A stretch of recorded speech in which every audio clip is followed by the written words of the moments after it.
ഒരിക്കൽ സ്വഹാബി റസൂലിന് കൊണ്ടുവന്നു കൊടുത്തത് മുന്തിരിയായിരുന്നു. റസൂൽ അദ്ദേഹത്തിന്റെ മുന്നിൽ വെച്ചിട്ട് തന്നെ അത് കഴിച്ചു. മറ്റു സഹാബികളൊക്കെ നോക്കി നിൽക്കുന്നുണ്ട്, പക്ഷെ അവർക്ക് ആർക്കും കൊടുത്തില്ല. റസൂൽ അദ്ദേഹം നൽകിയ ഒരു സമ്മാനം റസൂൽ അത്രയേറെ സന്തോഷത്തോടെ കഴിക്കുന്നത് കണ്ട് അദ്ദേഹം അവിടുന്ന് തിരിച്ചുപോയി. അപ്പോഴാണ് സഹാബികള് റസൂലിനോട് ചോദിച്ചത്, ഞങ്ങളൊക്കെ ഇങ്ങനെ റസൂലിന്റെ അരികിൽ നിന്നല്ലോ, റസൂൽ ഞങ്ങൾക്കൊന്നും തന്നില്ലല്ലോ. റസൂല് സാധാരണ അങ്ങനെയല്ല.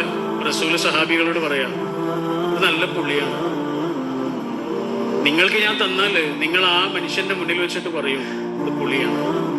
അപ്പൊ അദ്ദേഹത്തിന് വിഷമമില്ലേ? അത് വേണ്ട, ഞാൻ സഹിച്ചു, ഇനി വേണമെങ്കിൽ നിങ്ങൾ കഴിച്ചു.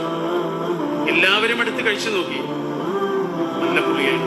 വാക്കുകൊണ്ട് പോലും ഒരു മനുഷ്യനെ മനസ്സ് നോവിക്കാതിരിക്കാനുള്ള ആന്തരികമായ അച്ചടക്കത്തിന്റെ പേരായിരുന്നു ഹബീബായ റസൂൽ സ്വല്ലല്ലാഹു അലൈഹി വസല്ലം. ഒരിക്കലും